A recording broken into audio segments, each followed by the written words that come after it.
नमस्कार, स्वागत है आपका मैजिकल स्टडी चैनल पर। आज हम यूजीसी नेट पेपर 2 विषय हिंदी से संबंधित आधुनिक काल का भाग 2 लेकर आपके समक्ष उपस्थित हैं। तो आज के वीडियो में हम बात करेंगे भारतेंदु पूर्व हिंदी गद्य और आधुनिक काल की परिस्थितियां। और इनसे पहले हम इसी टॉपिक पर कई वीडियो अपलोड कर चुके हैं। तो अगर आपको कोई समस्या हो, आपका कोई प्रश्न हो, तो आप उन प्लेलिस्ट पे जाकर उन वीडियो को देख सकते हैं, हमसे प्रश्न कर सकते हैं, उनसे मेल द्वारा अपना जो भी आपको समस्या आ रही है वो कुछ भी पूछ सकते हैं।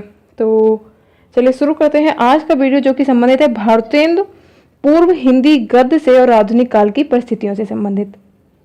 तो सबसे पहले हम बात करेंगे हिंदी गद्य का जो उद्भव है एवं विकास। तो आचार्य रामचंद्र शुक्ल जी ने हिंदी साहित्य के इतिहास के कालखंड को गद्य की प्रमुखता का एक कारण माना है। जो गद्य की प्रमुखता थी उस समय, इसलिए इसका नाम उन्होंने गद्य काल रख दिया।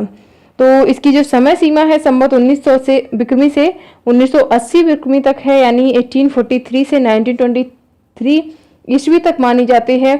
तो गद्य काल उन्होंने नाम दिया था, बल्कि जो और विद्वान थे उन्होंने सबने अपना अलग अलग मत था उनका और अलग उन्होंने नाम दिया था। जैसे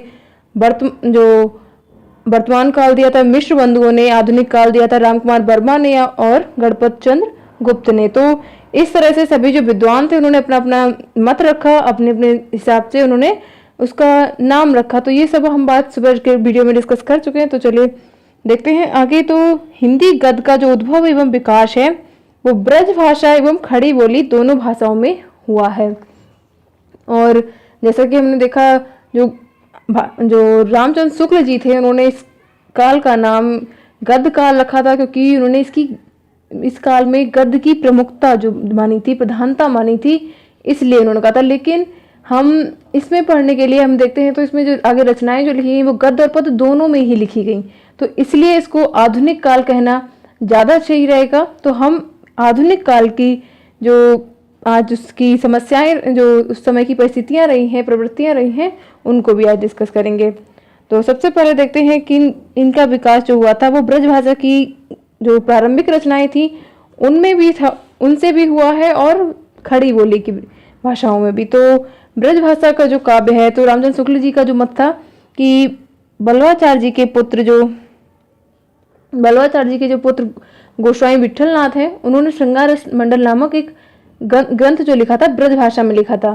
तो जिसकी भाषा बहुत ही व्यवस्थित थी, अपरिमार्जित थी, तो अव्यवस्थित थी और अपरिमार्जित थी। तो उन्होंने इसके बाद जो वार्ता साहित्य की रचना गद्य में हुई, तो इसमें 84 वैष्णवन की वार्ता रचना मिलती है हमें और 200 वैष्णव की वार्ता मिलती है। ये दोनों वार्ता ग्रंथ जो है इसके रचयिता मूल रूप से बल्लवाचार्य जी के पौत्र गोसाई गोकुलनाथ ही माने जाते हैं।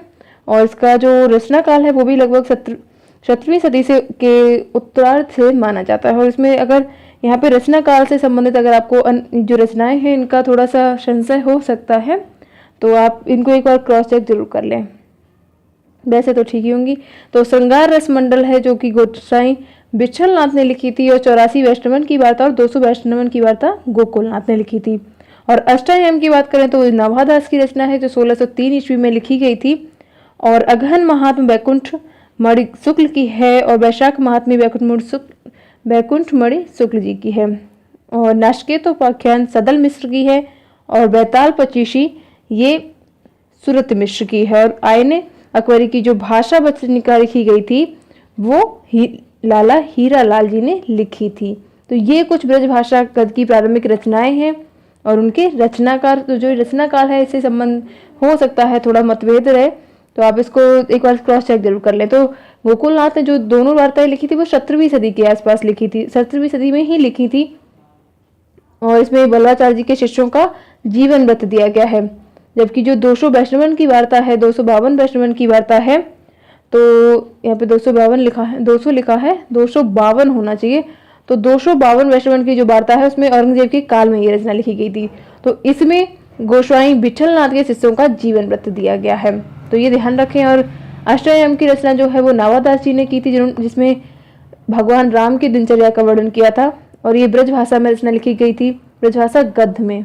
और तो गद्य भाषा का जो सम्यक प्रचार प्रसार न होने का जो ब्रजभाषा थी उसका पूर्ण जो कहें विस्तार नहीं हो पाया। आगे उसको वो अव्यवस्थित ही ज़्यादातर रही, जो आगे जाके प्रयोग जो भी रचनाएं भी लिखी गई, तो गद्य लिखने की अगर हम कहें परिपाटी का सम्यक प्रचार नहीं हो पाया था, इसलिए ब्रजभाषा का पूरा विकास नहीं हो सका। तो वार्ता ग्रंथों में अगर हम देखें तो उसका परिष्कृत रूप मिलता है, सुव्यवस्थित रूप में उपलब्ध होता है। लेकिन आगे चल के जो काव्य की जो टीकाएं लिखी गई तो उसमें गद्य का रूप बहुत ही अव्यवस्थित रहा है। जैसे जानकी प्रसाद द्वारा जो रामचंद्र की टीका लिखी गई थी, रामचंद्रिका की टीका जो थी वो 1817 ईस्वी में लिखी गई थी, उसमें भाषा जो थी बहुत अव्यवस्थित थी। तो इस तरह से हमें समझ में आता है कि उस समय वार्ता ग्रंथों की भाषा जो थी वो कह सकते हैं आप बिल्कुल व्यवस्थित रही है, और बाकी अन्य जो रही हैं ग्रंथ उसमें गद्य में भाषा उतनी सही नहीं रही है। तो चलिए अब और देखते हैं खड़ी बोली गद्य की जो प्रारंभिक रचनाएं रही हैं उनके बारे में। तो खड़ी बोली गद्य की जो प्रारंभिक पुस्तक है वो कवि गंग द्वारा लिखी चंद छंद वर्णन की महिमा है, और इसकी रचना जो है सम्राट अकबर के समय में हुई थी। और जो दूसरी रचना है भाषा योग वशिष्ठ, तो ये भाषा योग वशिष्ठ जो है 1741 में रामप्रसाद निरंजनी जी ने लिखी थी। तो इस ग्रंथ की जो भाषा रही है काफ़ी साफ सुथरी रही है, खड़ी बोली में लिखी गई थी। और ये जो रामप्रसाद निरंजनी जो थे ये पटियाला दरबार के थे। इन्होंने इनका जो गद्य अगर हम देखते हैं तो ये पता चलता है कि मुंशी सदासुख लाल या लल्लू लाल से 60 वर्ष पहले भी खड़ी बोली गद्य का परिमार्जित रूप उस समय भी रहा है। तो इनकी रचना से हमें ऐसा पता चलता है। और योग जो वाशिष्ठ है उसमें उसके बारे में आचार्य शुक्ल के अनुसार भी ये सर्वाधिक परिमार्जित रचना रही है। तो इन्होंने रामचंद्र शुक्ल जी ने ही रामप्रसाद जो निरंजनी थे उनको प्रथम प्रौढ़ गद्य लेखक माना था, कहा था। और तो ये हमें ध्यान रखना होगा कि उनके अनुसार, आचार्य शुक्ल जी के अनुसार सबसे परिमार्जित रचना जो रही है सबसे पहले तो वो ये रही है भाषा योग वाशिष्ठ, और उसमें रामप्रसाद निरंजनी की रचना थी और उसको उन्होंने प्रथम प्रौढ़ गद्य लेखक माना है। और अन्य रचना है पद्म पुराण का भाषानुवाद जो कि पंडित दौलत राम की रचना है। मंडोवर का वर्णन ये भी उनकी ही रचना है। और सुख सागर सदासुख लाल की है। प्रेम सागर जो है ये लल्लू लाल की है। और नासकेतोपाख्यान सदल मिश्र की है। रानी केतकी की कहानी इंशा अल्लाह खां की है। तो ये खड़ी बोली की रचना है, शायद यहाँ पे भी आ गया है नासकेतोपाख्यान सदल मिश्र की। तो ये यहाँ पे ध्यान रखें खड़ी बोली की रचना है। तो इसमें सभी रचनाओं की बात कर लेते हैं एक बार। तो लल्लू लाल जी जो थे वो आगरा के गुजराती ब्राह्मण थे और फोर्ट विलियम कॉलेज के हिंदी और उर्दू अध्यापक जो जॉन गिल क्राइस्ट थे उनके आदेश पर इन्होंने खड़ी बोली में प्रेम सागर की रचना की, जिसमें भागवत के 10वें स्कंद की कथा वर्णित है।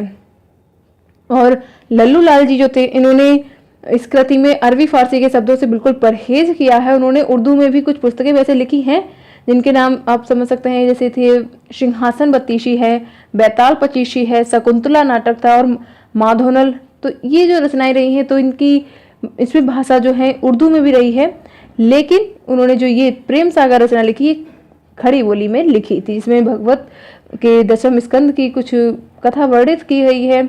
और लल्लू लाल जी ने बिहारी सत्सई की टीका भी लिखी थी जिसका नाम लाल चंद्रिका था।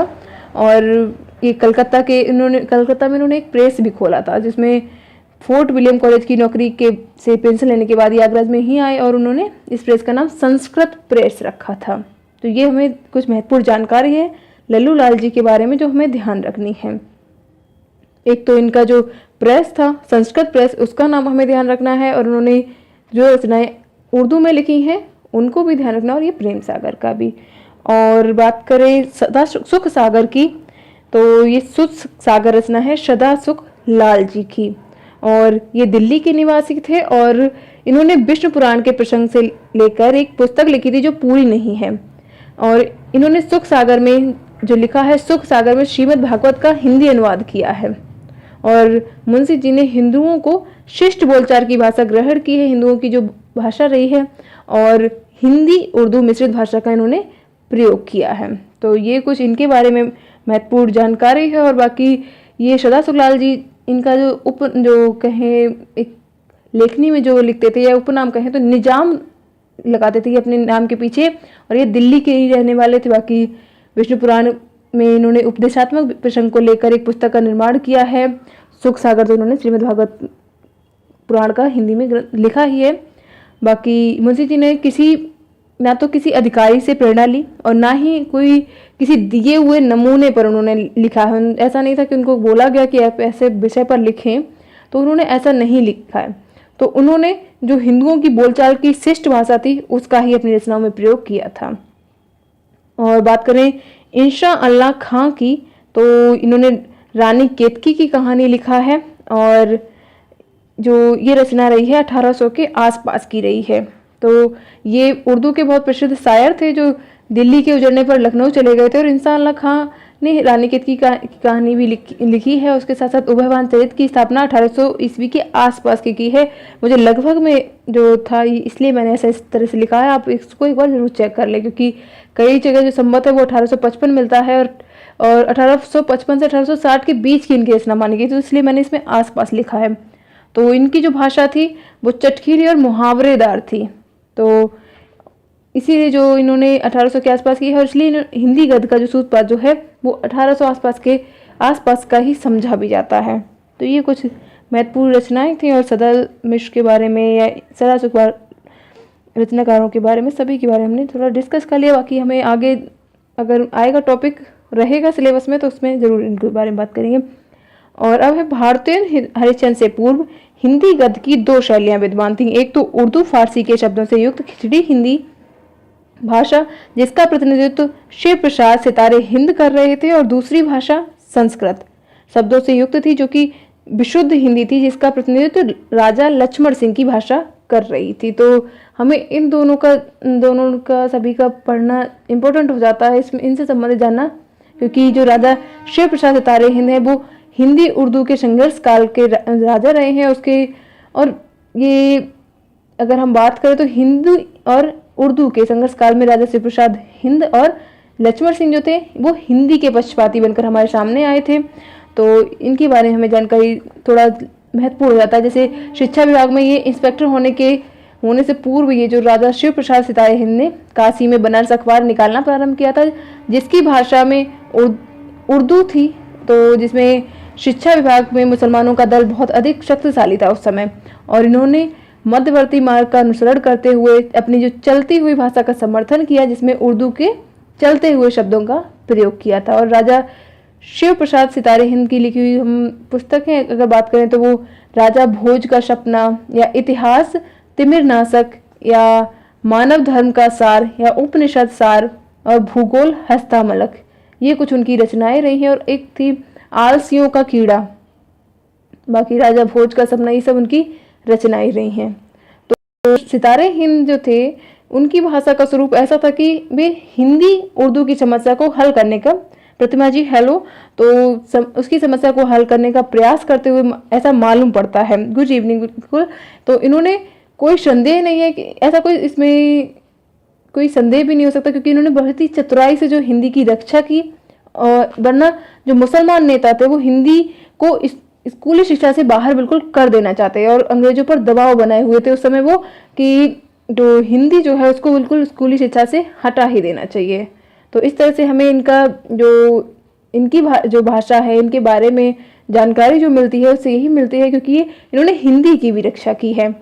तो राजा साहब की जो पुस्तकें रही हैं वो राजा भोज का सपना जो था, तो ये बहुत ही सरल भाषा का इसमें प्रयोग किया था, उसमें वो उर्दू पर नहीं था जो उनकी पुस्तक इतिहास तिमिर नाशक में है।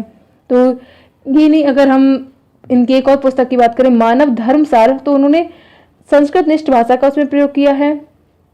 तो शिक्षा विभाग में नौकरी करने के बाद इन्होंने अंग्रेज अधिकारियों का रुख देकर उन्होंने अपनी भाषा नीति जो थोड़ी बदल ली थी और अपनी बाद की जो पुस्तकें हैं जिसमें उर्दू मिश्रित हिंदी का इन्होंने प्रयोग किया था। और इतिहास तिमिर नाशक भाग 2 आया था, तो उसमें जो भूमिका में वे साफ साफ लिखते हैं कि मैंने इस पुस्तक में भाषा का वह स्वरूप रखा है जो बैताल पचीसी का था, और बैताल पचीसी की भाषा तो पता ही है उर्दू है।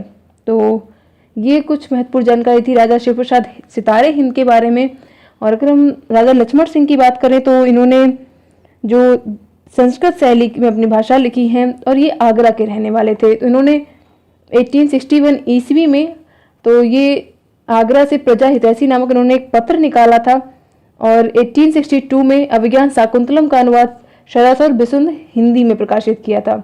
उन्होंने अपनी जो भाषा को स्पष्ट करते हुए एक लिखा भी था, एक कोट है उनका कि हमारे मत में हिंदी और उर्दू दो बोली न्यारी प्यारी न्यारी न्यारी हैं, और हिंदी इस देश में हिंदू बोलते हैं और उर्दू यहाँ के मुसलमान, और फारसी पढ़े हिंदुओं की बोलचाल है। फारसी जो है वो पढ़े हुए हिंदुओं की बोलचाल है। तो हिंदी में संस्कृत पद बहुत आते हैं, उर्दू में अरबी फारसी के आते हैं। तो इस तरह से उन्होंने ये अपना उनके कुछ स्पष्ट करते हुए उन्होंने लिखा था अपनी भाषा नीति के बारे में। और जो राजा लक्ष्मण सिंह थे, उन्होंने उनकी जो शकुंतला नाटक की भाषा अगर हम देखें अगर समझें तो इससे जो एक अंग्रेज जो विद्वान थे फ्रेडरिक पिंकार्ट करके, उन्हें हम आगे शायद होगा हमारे सिलेबस में, तो फ्रेडरिक पिंकार्ट जो थे वो बहुत ही प्रसन्न हुए थे। उन्होंने इस नाटक का जो परिचयात्मक विवरण देते हुए बहुत सुंदर लेख लिखा था। और जो ये पिंकार्ट जो थे, इन्होंने हिंदी और उर्दू दोनों भाषाओं का इन्हें ज्ञान था और भाषा का हित हृदय से ये चाहते थे। तो पिंकार्ट जी के बारे में हम शायद बाद में आगे अगर सिलेबस में होगा तो हम उसको डिस्कस करेंगे। बाकी उस समय राजा लक्ष्मण सिंह हुए, भारतेंद्र हरिश्चंद्र थे, प्रताप नारायण मिश्र थे। तो ये सभी जो हिंदी लेखकों ने बार बार अपने हिंदी पत्र व्यवहार आपस में ये करते रहते थे। तो और इंग्लैंड के अखबारों में हिंदी लेखकों और ग्रंथों का परिचय बराबर देते रहते थे पिंकार्ट जी। तो आचार्य शुक्ल जी का अगर हम एक कोट देखें तो उन्होंने एक विचार अपना लिखा है कि उस समय के हिंदी लेखकों के घर में पिंकार्ट साहब के 2-4 पत्र अवश्य मिलेंगे, ऐसा उन्होंने कहा था। क्योंकि पिंकार्ट जी आपस में जो ये भारतेंद्र जी थे या राजा लक्ष्मण सिंह की बात करें या प्रताप नारायण मिश्र की, तो इन सभी से पत्र व्यवहार करते रहते थे, हिंदी में करते थे। तो जब पिंकार्ट साहब भारत में आए तो और उनका लखनऊ में ही उनका देहांत भी हुआ था। तो साथ में हमने इनके बारे में भी काफ़ी कुछ डिस्कस कर लिया पिंकार्ट जी के बारे में। तो अगर हम निष्कर्ष देखें तो हिंदी रक्षकों के रूप में हमें शिव प्रसाद सितारे हिंद के साथ साथ पंजाब के बाबू जो नवीन चंद्र राय थे वो भी मिलते हैं। और बाकी उर्दू के जो पक्षपातियों से उन्होंने बराबर संघर्ष भी किया था। और नवीन बाबू के बारे में एक व्याख्यान प्रचलित है कि उर्दू में प्रचलित होने से देशवासियों को कोई लाभ नहीं है, क्योंकि वह भाषा खास मुसलमानों की भाषा है। उसमें मुसलमानों ने व्यर्थ में बहुत से अरबी फारसी शब्द भर दिए हैं। तो ये उन्होंने कहा था, ये नवीन बाबू का कोट है, उनके बारे में नहीं, उन्होंने एक कोट कहा था। तो और उर्दू में आशिकी कविता के अतिरिक्त किसी गंभीर विषय को व्यक्त करने की शक्ति ही नहीं है, ऐसा उनका विचार था। और तो ये सब जो थे भारतेंद्र जी से पूर्व हिंदी गद्य की जो स्थिति रही है उनसे संबंधित ये जानकारी है। और हम उस समय की कुछ परिस्थितियां भी देख लेते हैं जो कि जिससे हमें समझ में आएगा कि उस समय की क्या सामाजिक या राजनीतिक परिस्थितियां क्या थीं। तो इन्होंने जो भारतेंद्र जी ने तो सभी मतों का समन्वय करके आम बोलचाल की भाषा का प्रयोग किया ही है, और उन्होंने हिंदी का प्रयोग भी किया है हिंदी का। तो आधुनिक काल की कुछ परिस्थितियां रही हैं, उनको हम आज डिस्कस करेंगे। तो सबसे पहले बात आती है राजनीतिक परिस्थितियों की, तो जिसमें स्वाधीन भारत के लोगों की बड़ी अपेक्षाएं थी, किंतु राजनीतिक भ्रष्टाचार और बढ़ती समस्याओं के कारण जनता का मोह भंग हो गया था और नेताओं ने राजनीति को व्यवसाय बना लिया था। और संसद, विधानसभा एवं न्यायपालिका के आचरण पर भी उंगली उठने लगी थी और सत्ता के दलालों ने जनता को भरपूर लूटा था। तो अगर राजनीतिक परिस्थिति देखें तो उस समय की, तो अंग्रेज पहले भारत में जो आए थे वो व्यापारी बनकर आए थे और बाद में शासक बन गए थे। तो उनके अंदर जो था कि उन्हें धन संपत्ति भी चाहिए थी, यश भी चाहिए था, और उनके अंदर बहुत ही अहम की भावना बहुत अधिक थी। अंग्रेजों के अंदर की बात करें हो तो वे भारतीयों के साथ जिस प्रकार से वो आए, लेकिन वो भारतीयों के साथ घुल मिल नहीं पा रहे थे, क्योंकि उनके अंदर इतना जो अपने अंदर जो भावना लेकर आए थे, तो इसलिए वो भारतीयों से बिल्कुल मिल नहीं पा रहे थे। जैसे अगर वो इसी भावना के साथ वो मुगलों से मिल गए थे, आम जनता से नहीं, मुगल शासक से मिल गए। और जो बात अगर 1757 की बात करें तो उसमें अंग्रेजों ने बंगाल पर कब्जा किया था, विभाजन भी हुआ। उसके बाद धीरे धीरे तो देश में जो अलग अलग जो रियासतें थी उनको हड़पने की एक नीति चलने लगी थी उस समय। तो जो वारेन हेस्टिंग थे और वेलेस्ली ने अंग्रेजी सत्ता के विस्तार में बहुत अधिक योगदान दिया है। अगर जिसने इतिहास पढ़ा होगा उसे सभी को पता होगा। तो 19वीं शती के पूर्वार्ध में हिंदुस्तान के जो अधिकांश भाग थे वो अंग्रेजों की सत्ता में चले गए थे। उनके अंग्रेजों का ही शासन था उस समय, और अंग्रेजों ने हड़प नीति तो बाकी अपनी अपनाई थी। तो वो किसी न किसी बहाने से देसी राजाओं से राज ले लेते थे। जैसे उनको कोई ना कोई बहाना बनाकर कोई ऐसी नीति बना देते थे जिसके बाद राजा को राज्य से बेदखल कर देते थे और अपने राज्य का वो विस्तार करने लगते थे। तो वारेन हेस्टिंग जो थे उनके सुधारों का भी जो व्यापक प्रभाव है वो भारतीय जनता पर पड़ा है। तो अंग्रेजों की दमन नीति कहें या फिर अन्यायपूर्ण शासन के विरुद्ध जो एक सभी जनता के भी जो अंदर से एक कहें लावा सुलग रहा था, तो उसकी परिणाम ये हुआ कि 1857 में स्वतंत्रता संग्राम हुआ था। तो उसमें सिपाहियों का जो कहा जाता था, इसको सिपाहियों का विद्रोह कहा जाता था, लेकिन वो एक सिपाहियों का विद्रोह बिल्कुल था, लेकिन उसमें स्वतंत्रता की चिंगारी हुई थी कि उसके बाद सभी ने एक उठकर एक जो राजनीतिक परिस्थिति थी उनके विरोध किया, जो अंग्रेजों का विरोध किया, वो उसी समय से प्रारंभ हुआ। तो 1857 से ये प्रारंभ होकर 1947 तक रहा है। तो ये जो पूरा समय रहा है, तो इतिहास का जो ये पूरा समय स्वतंत्रता प्राप्ति के इतिहास तक रहा है बिल्कुल। तो 1885 में कांग्रेस की स्थापना हुई थी। बाद में तिलक के प्रवेश से इसमें राष्ट्रवाद का जन्म हुआ था। तो और 1875 में बंग भंग का कानून का विरोध किया गया था। तो इस तरह से ये सब उस समय विश्व युद्ध भी हुए 1914 में, जिसमें अंग्रेजों ने शब्दबाग दिखाकर अनेक भारतीय नेताओं का सहयोग प्राप्त किया और 1919 में रॉलेट एक्ट पास किया गया था। तो वैसे मुझे लगता है किसी को इसमें पूरा इतिहास जानने में जानकारी कोई इंटरेस्ट नहीं होगा, तो लेकिन एक राजनीतिक परिस्थिति समझने के लिए हमें ये देखना पड़ता है। बाकी इतिहास तो छोड़ ही देते हैं, इतना डिस्कस नहीं करते हैं। तो उसमें एक तरीके से बस ये जान लें कि जो अंग्रेजों का जो शासन था उसके विरुद्ध देश में जनता जो थी उसने एक अपना जो ज्वाला भड़क रही थी, उसका भी असर हमारे इस पे आधुनिक काल की परिस्थितियों पर पड़ा है। तो स्वाधीन लोगों की जो बहुत ही अधिक उपेक्षाएं थी, अपेक्षाएं कह सकते हैं, उपेक्षाएं नहीं होगा, अपेक्षाएं थी, और जो राजनीतिक भ्रष्टाचार था या बढ़ती हुई समस्या थी वो जनता को का एकदम से मोह भंग कर रही थी। तो न्यायपालिका जो थी वो भी बिल्कुल उस पर भी उंगलियां उठ रही थी, वो भी एकदम से लोकतंत्र भी मजबूत हुआ उस समय।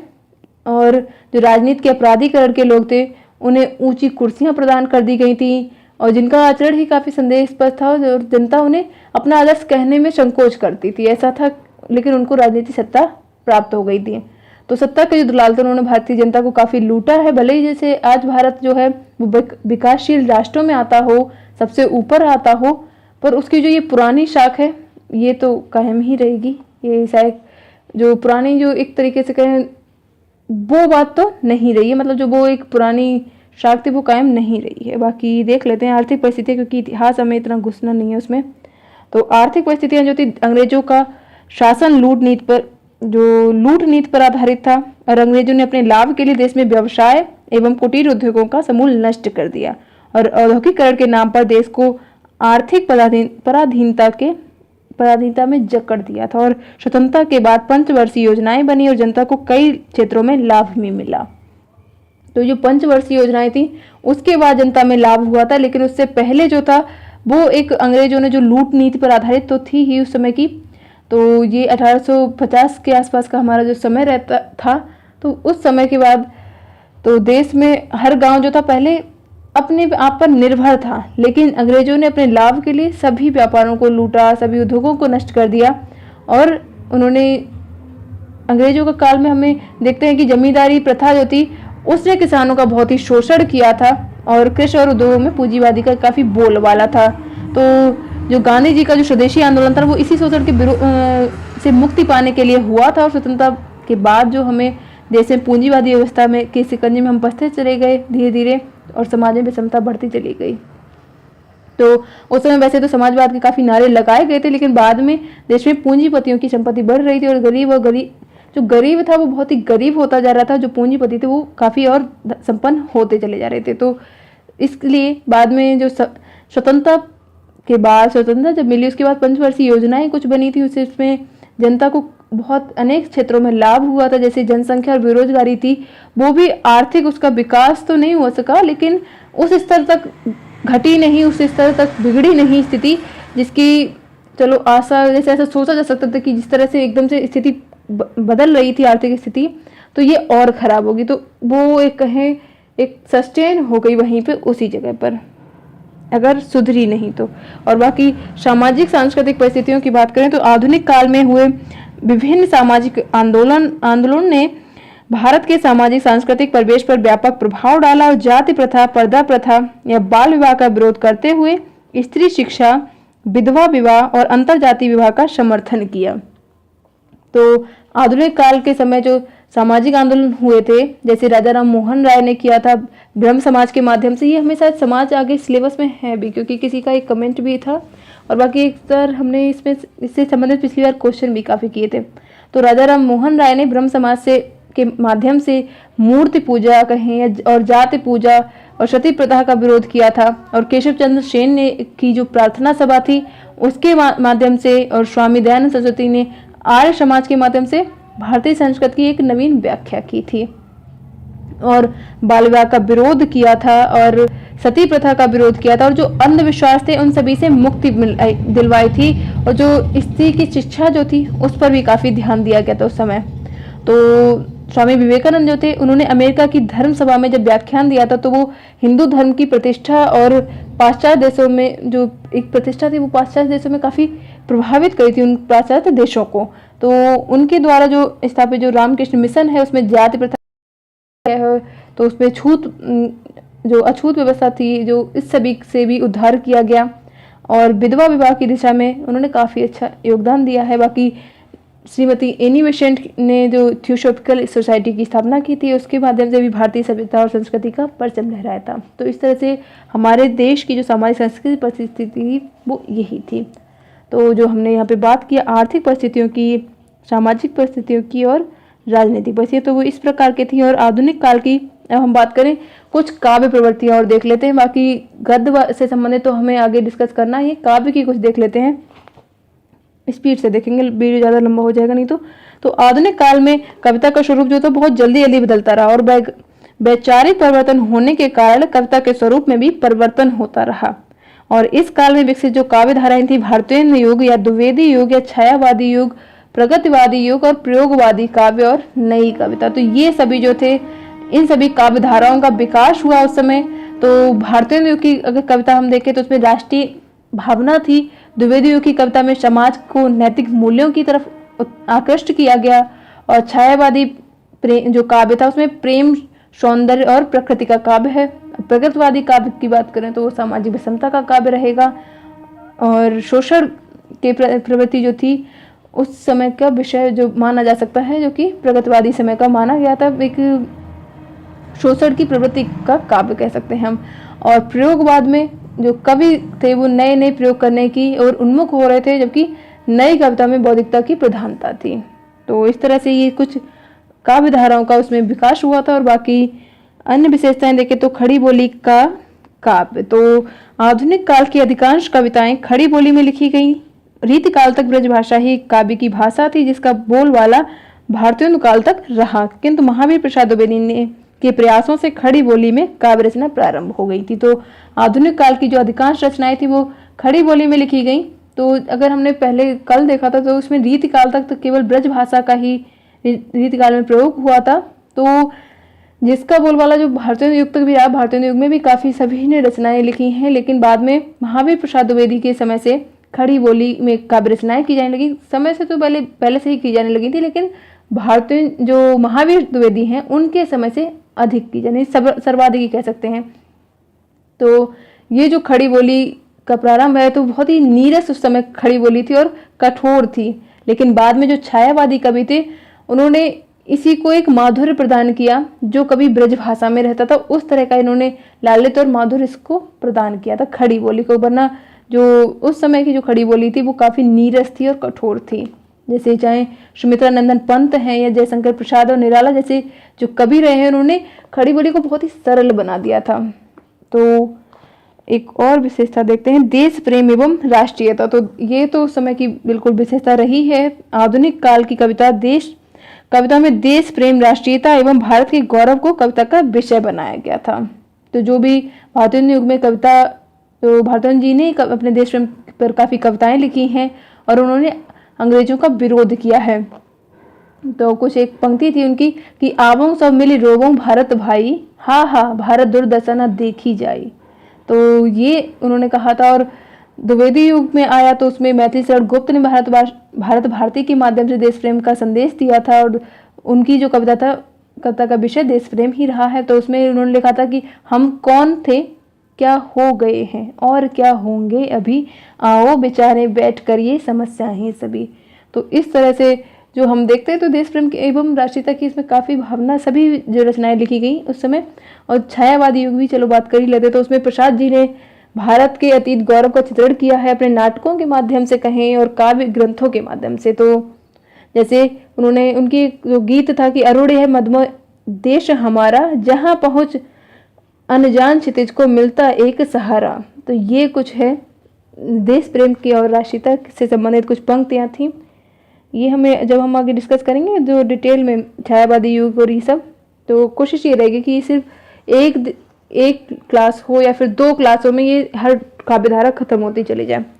और अगला है जनवादी विचारधारा। तो आधुनिक काल की कविता में प्राचीन विषयों को त्याग दिया गया था और नई जो जनवादी विचारधारा थी उसको कविता का विषय बनाया गया था। जैसे कवि जो थे उन्होंने सभी ने कविता में प्रेम, सौंदर्य और उस वातावरण से निकलकर जो सामान्य जनता थी उसकी समस्याओं पर ध्यान दिया और उसमें जो उनको एक कहें तो प्रभावशाली अस्त्र की तरह प्रयोग किया।